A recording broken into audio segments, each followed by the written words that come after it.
Bizarre Brain Comics.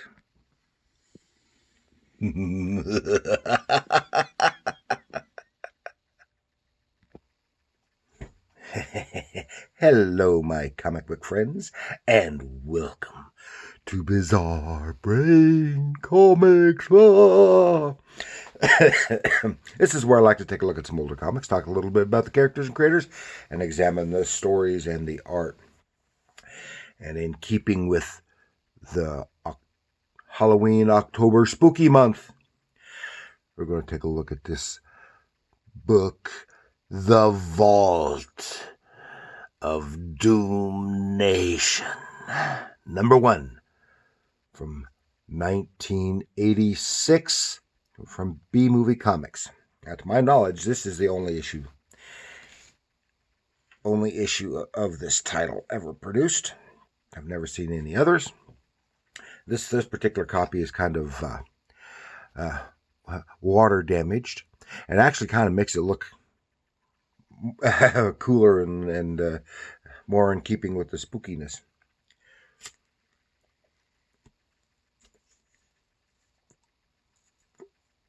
And it is an anthology horror comic in keeping with the inspiration from the EC horror comics, except it doesn't have a horror host.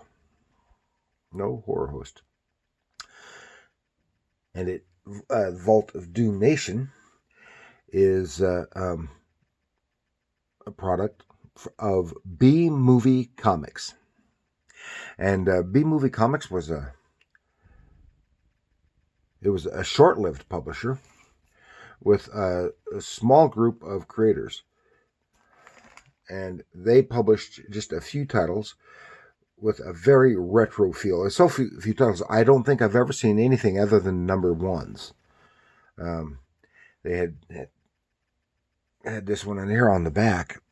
You see, give an idea of some of the other retro feel of it. Reactoman. I've got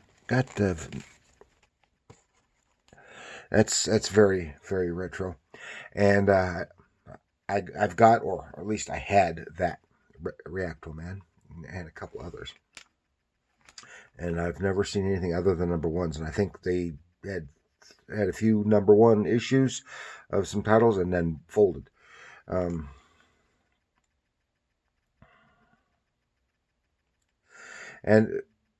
yeah, they had those books with titles with retro feels, like in science fiction, horror, jungle stories, and golden age style superheroes, as well as some modern super types, or a modern super type.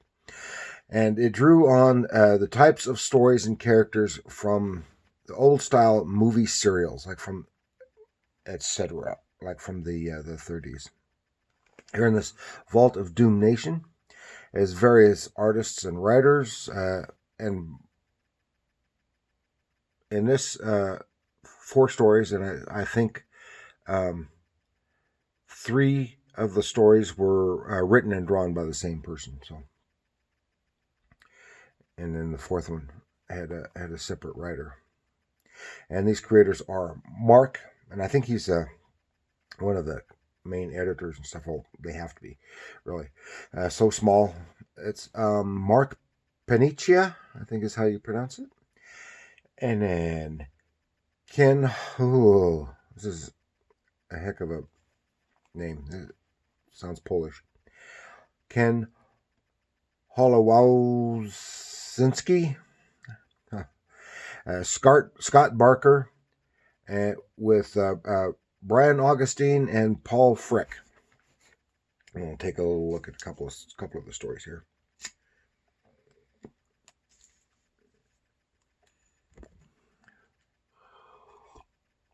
But you can see here on just the cover illustration has very kind of spooky and zombish. We're going to look at the story that this cover goes with, but that is a very retro look. Even the design of the title is very retro. And I said this book is in kind of rough shape, which kind of adds to it. little editorial grave diggings. The first story is Zombie. This is written and drawn by Mark Panici. It's not the best, but I've seen a heck of a lot worse. This issue has a heck of a lot worse. And this artist, he's the one who did the Matrix, which was a speedster superhero that I think I only had one, maybe two issues. One that I know of. That's all I've ever seen. Murders in a graveyard, and appeared to be grave diggers, and they were, but empty grave, but it came from the bottom. They didn't dig him up. He dug himself up from the inside out. So don't know what to make of it. This cop investigating the murders. Then the mayor's house. Ooh, this is the first real sight we get to see of the perpetrator, and it's obviously a zombie. And look at all the minute little pieces of broken glass in that picture. It is the artwork is very fan looking. Not professional, but talented, and with work could be professional. Hell, for all I know, maybe he later went on to do stuff, and I just don't know his name. And the death of the mayor and his wife. The cops are there again at this site too. It's terrible. And the lady cop on her first murder case, she loses her lunch. She does some investigating. Goes to the couple. There are a couple other murders, and she goes to see the cop on the scene at one of the places.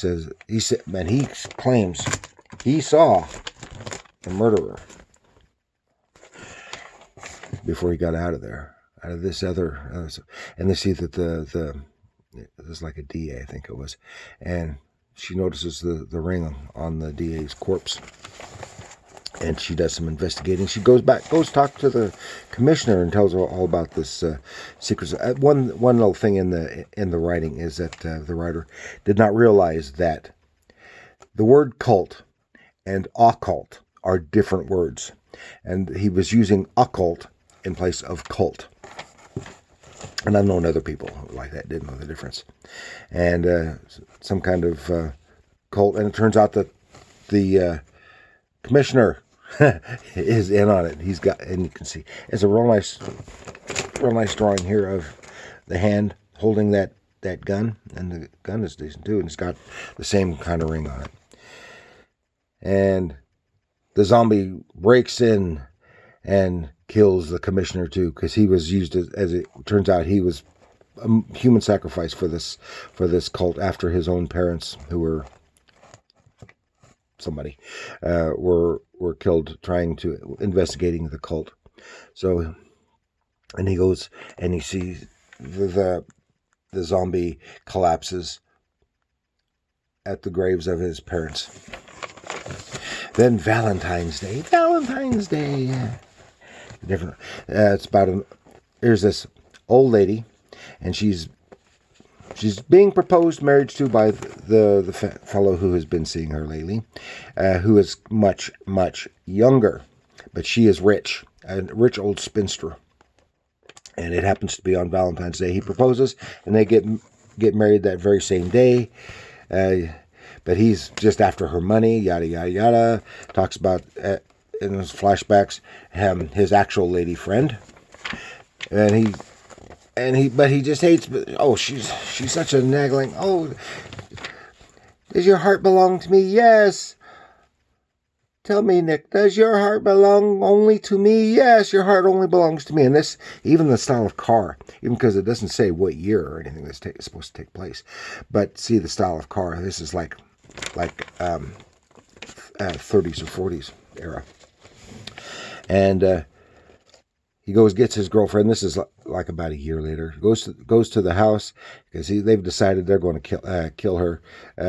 Coerces her out and pushes her down the stairs, and then they're gone for several weeks. He was supposed to be gone on vacation on a business trip while this happened. He comes home, and he's playing the grieved widower. Has the family mausoleum where but unfortunately she was decayed. It was days before they were found her, so she was in bad shape. But then they're there visiting and they're leaving. Okay, yeah, let's get out of here. Now we got money to burn. Well, Nicholas, that's his name. Turns around and it's her decayed corpse coming out of the mausoleum. It was a year on Valentine's Day. And remember what you told me? That your heart belongs only to me. And she rips his heart from his gaze. Now these are, kind of spooky, creepy. I mean, they're not as good as they could have been. They're not as bad as they could have been. And probably not really professional quality. And then we get to this other one, Something Evil, Scott Baker. I don't even know what this one's about. The art style is very underground looking. And which is fine because I like it a lot underground, but it should be an underground story, and it doesn't fit horror. And then another one I won't go into. It's nice artwork by Paul Frick, also very retro feel to the art, but I won't cover that. That involves domestic violence and child abuse. So that's what I've got for you this time for the Vault of Doomnation. Please like, share, subscribe. Have you ever heard of B-Movie Comics or any of these titles? Let me know. I'll probably cover one or two more at some other time. And but let me know. Tell me what you think of these kind of stories, these stories of this book, and the comments below. Do leave a comment. Thank you. And remember, comics are art.